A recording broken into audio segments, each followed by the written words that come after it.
we crown the Packers too early? I mean, look, the Packers are my pick to get to the Super Bowl in the NFC. I feel good about that pick. But anyone who was like, it's over, they're head and shoulders above everybody else in the NFC, yeah, that's too soon. Mm-hmm. But I don't feel like they're not a Super Bowl contender. Like, I agree with you. I think anybody saying, are they really a legit contender? That's crazy. And I get it. The last two games haven't been great. You can't name an elite team in the league, or any team for that matter, that has not looked bad at times. Tampa beat 3 teams that are 1-8. I don't know what they did this weekend, the record now, but then lost to the only winning team they played. The Chiefs obviously had their moments of looking bad. The Chargers just lost to the winless Giants. Obviously, the Ravens, the Bills, the Saints gave them all they wanted for most of that game. And the week before, Miami did the same. So I just think this was not good. And I said last week, Coach, I kind of think this is good for them because I get it. The Cleveland game should have been the wake-up call. But I think this team is they're young. They've really been feeling themselves. We got this superstar in Micah. We're going to roll through the league. I think yesterday they went into Dallas thinking, they're going to roll over. We're about to tear them up. Then all of a sudden, especially they go up 13-0, you relax. Then you find you're in a game. And other teams got momentum, and now you got to get it back going. And so, no, I still think they're fine as far as going forward. Yeah, they got that same wake-up scenario that my kids do. So they set like 17 alarms. So yes, Cleveland was like one wake-up call, and then we'll go to Dallas, we'll get another, I'll hit the snooze button. I mean, a few weeks ago, weren't they going undefeated? I think they were going undefeated, One, right? They needed that's why they needed an L. Look, Micah's mad. Micah, know who's mad, Micah? Everybody in Green Bay. They brought you here. You're the highest-paid non-quarterback in the NFL. Excellent, until this game. I mean, look, 40 points. It's a smidge above a shutout. It's right there. And then the sack he had, I mean, that was dynamic. That was saving. That was a huge play, though. It's overtime. He's going to score a touchdown. I mean, that alone justifies the trade. Okay. Just that. I mean, and CeeDee Lamb had a great. He didn't play. Hold on. We're into the Cowboys in a second. Okay. Hold on. Can I say what I actually think is the bigger story? Listen, I believe the Packers defense is going to be excellent. I think that they played I think they played 3 A-level games defensively, and then played a really poor game yesterday. I think what Coach talks to us a lot about, which is walking in thinking this is going to be easy. You know, there's no CeeDee Lamb. There's and you would have hoped that wouldn't have happened because the Browns lost, but Packers defense didn't leave that Browns game thinking we played poorly. They're like, we played great. Like, we're awesome. So that's not what concerns me for the Packers. What concerns me for the Packers is the end of that game. Because one of 2 things was going on. Or kind of both things. Matt LaFleur, if people don't watch the very end of the game, let me just kind of set it up. New overtime rules, both teams get the ball no matter what. But same as before, if one team kicks a field goal, though, you get a chance to match. But also, at the end of 10 minutes, game's over, no matter what. Cowboys didn't have timeouts. The Packers got the ball down there quick, relatively. And then maybe in part because, understandably, LaFleur was so terrified of Aubrey. Yeah. That, like, if we leave them 20 seconds, if we leave them 20 seconds in the midfield, you know what I mean? We're in trouble. Turpin's a great returner. But the thing is this. You score a touchdown, and Brandon Aubrey's out of it. The game is over with a touchdown. He didn't seem to call plays that fully trusted Jordan Love definitely is not going to turn this ball over. You know what I mean? That even though Jordan Love was playing really well, and then that to me was justified by the Packers butchering the end. They were incredibly lucky that the Cowboys home clock operator forgot he was the Cowboys home clock operator and had a real true trigger, because it felt like they were a quarter of a second. Yeah, you know what I mean? When does that play actually? When the ball touches the ground. When the ball hits the ground. Like and it was, and so like. I would have been like. But they almost got procedural penalty on that, which would have been 10-second runoff and off and gone. Love didn't realize that because he kept it in bounds, and because even when he kept it in bounds, the guy was slow getting up and getting the ball over, that I know we had 2 plays called, but now he just have to spike it. Or if I can't spike it, you know what I mean? Just they almost blew it. Yep. Yeah. Listen, that play was a bummer the way how it unfolded, but it's not alarming. It's a learning moment. It's a teachable moment. And Matt LaFleur needs to be better. But again, this whole idea of like not trusting Jordan Love was throwing the ball all over the place that game. All over that place. And yeah, you're trying to protect your quarterback in some of these really intense, tense, sped up moments because it's not like Jordan Love has been here a million times. It's why experience matters. It's why continuity of a team matters. Continuity and play calling matters. And this very young Green Bay Packers team is in the process of developing it. This is the process of it. This is the process of developing this. This is how it happens. It doesn't just magically happen. So it makes sense. So this shouldn't be like alarmed or concerning. We're watching this team grow and evolve in front of our eyes. Before I get too deep into it, Green Bay Packers fans, please do subscribe. Please watch the full length of this video. It is the best possible way to support the growth of this channel. It is the best possible way to support me and help me have the ability to continue to make the best Green Bay Packers content that I possibly can. When you watch the videos, when you subscribe, this is what happens. The line goes vertical, right? The impact is massive. And I am trying to create an avalanche right now. I am trying to just create the best sports talk community that I possibly can. And I believe we can get there. I genuinely believe that we can break 100,000 subscribers like that. And I just want to create something that we are so excited to be part of, and something that is fully and truly rooted in the sports talk community that can rival the big boys, the ones that can actually work more in collaboration with the big boys out there. And I'm excited at that prospect. And so I am going all in on trying to make that happen. But make no mistake about it, it all comes down to you guys. All comes down to you guys. But this idea, did we crown the Purs? No. This is a great team. Clearly a great team that still needs to learn how to continue to play great tight football. But, Nick was concerned about Jordan Love or this, that in a game when you really couldn't blink. In a game where it was obvious you were going to have to pile on the points, you were going to have to score in overtime. Jordan Love played great.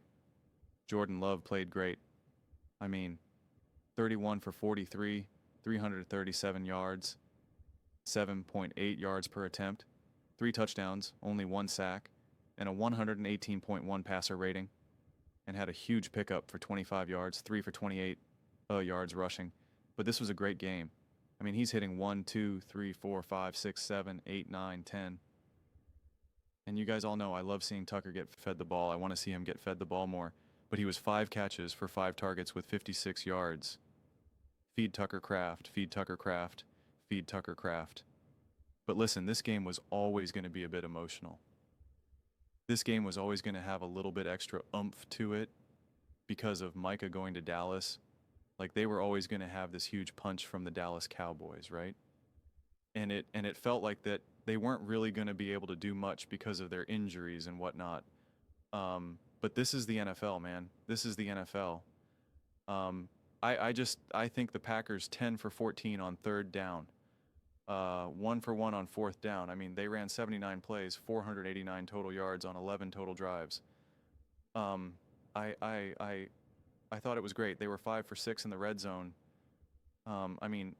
You can't ask this offense to play any better in this moment, regardless of how good or bad the defense that you're facing is. This is a young team. You're relying on a very young receiver to make up a big bulk of this with Matthew Golden. So I love the versatility. You got Jacobs obviously rushing the ball, 22 carries for 86 yards, but then also in the receiving game, 4 receptions for 71 yards with a 28-yard long. I love the play calling. Matt LaFleur does need to get better at getting this team not only ready to compete, but then ready for those intense moments down the stretch. We've seen them struggle against the Lions last year in a moment similar. Not exactly similar, but these got to have a moment's clock winding down We've seen it now against the Dallas Cowboys. Like, this is something that Matt LaFleur needs to shine a light on. This is something that Matt LaFleur needs to drill these guys, right? Like, this is that. I look at more of it being a Matt LaFleur thing, because Matt LaFleur did have the ability to say, clock winding down, just spike it. No, just spike, spike, spike, spike, or any signals on the sideline screaming spike, spike, spike. Like, it just be spike, spike, spike, spike, spike, spike, spike. And right, they didn't do that. And that is something that the Packers, need to be better at. And that's without a shadow of a doubt. And if they lost, if they ended up not having enough time to kick the field goal, it would have been devastating. It would have been a disaster. Matt LaFleur would have been ripped. Jordan Love would have been ripped. And understandably so, et cetera, et cetera, et cetera. But at the end of the day, we didn't get the worst case scenario for them. And it's a learning moment. If this team was more experienced, if this was the Philadelphia Eagles, if this was the Baltimore Ravens, if this was the Buffalo Bills, if this was the Kansas City Chiefs, the Los Angeles Rams, then I would say it's absolutely inexcusable. What are you doing? What? You're a 10-year vet. Your coach has been, you've been playing at this high level for years and years and years. You've won a Super Bowl. You've done this. You went on the road and won this play. Like, I would just go on like, it's indefensible, indefensible, indefensible. But you could still see this team very much learning, growing, and evolving. And this is the process as it happens. This is how it unfolds.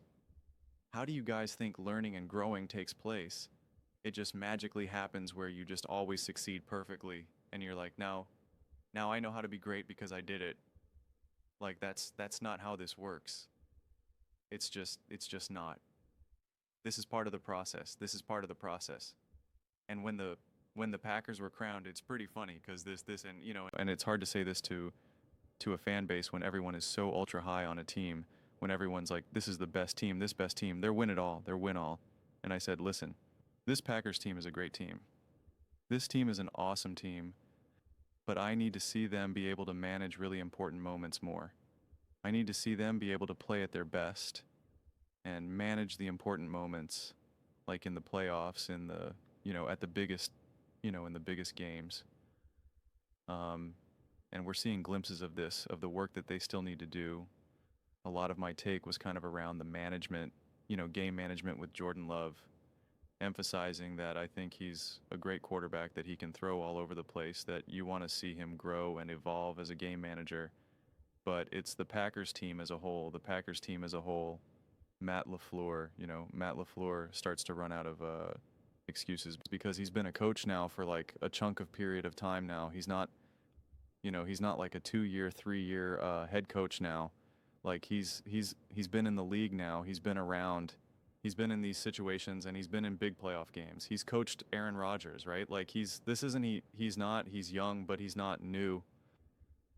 And so he starts to run out of a little bit of excuses for some of these moments, but it's still an incredibly young team that just hasn't been in these moments many, many times. And it is a skill that they are learning, growing, and evolving, and I do think it's good for them. I don't know why Manini is ripping Micah and all that, or trying to downplay the game-saving pseudo sack on Dak Prescott. That would have essentially directly led to the Cowboys to win this game. I understand Micah didn't have as much of an impact as we want. I think we're making too big of a deal about Micah Parsons as a whole. It's just every Packers game is just, where's Micah? Where's Micah? Micah, Mike M, Mike M. Let's talk about Micah. Let's talk about M, McMike. And it's like, guys, we don't do that with any other player. We don't really do that with Myles Garrett. We don't do this with Chris Jones. We don't do this with, insert any other player you want. I mean, like, we really don't. Micah Parsons is getting more attention than most quarterbacks get right now. And it's just like, in terms of like the media presence, the conversation, Micah's a beast. Micah's a monster. Micah is just one player on defense.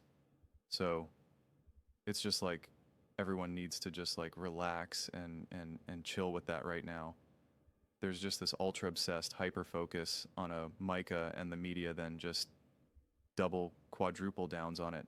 The broadcast double quadruple downs on it, and it's just like everyone needs to relax. He's a great special elite defensive player. Are you expecting him to get 5 sacks and like 20 pressures a game, every single game of like what? Obviously not. Like, so it's just you all just got to take a beat. But he did make the arguably the most important play on defense when you needed to have it most. Okay, so that's what it comes down to. 9 out of 10 times, that's what it comes down to. But those are just my thoughts. I'd absolutely love to hear yours. What do you guys all think about the Green Bay Packers? Did we crown the Packers too early? Let me know in the comments below. I read every single comment. Whether you agree with me or disagree with me, either way, let's get in some discussions. Let's get in some fights, but ultimately, let's just have some fun. Please do consider subscribing. We are building an amazing community here, and absolutely love to see you part of it. I want to build something that we all generally feel connected to, something that we're really excited to be part of. I think we're well on our way to doing it. Please don't forget to give this video a thumbs up, as it really does help the visibility and the algorithm. Thank you so much. See you next time.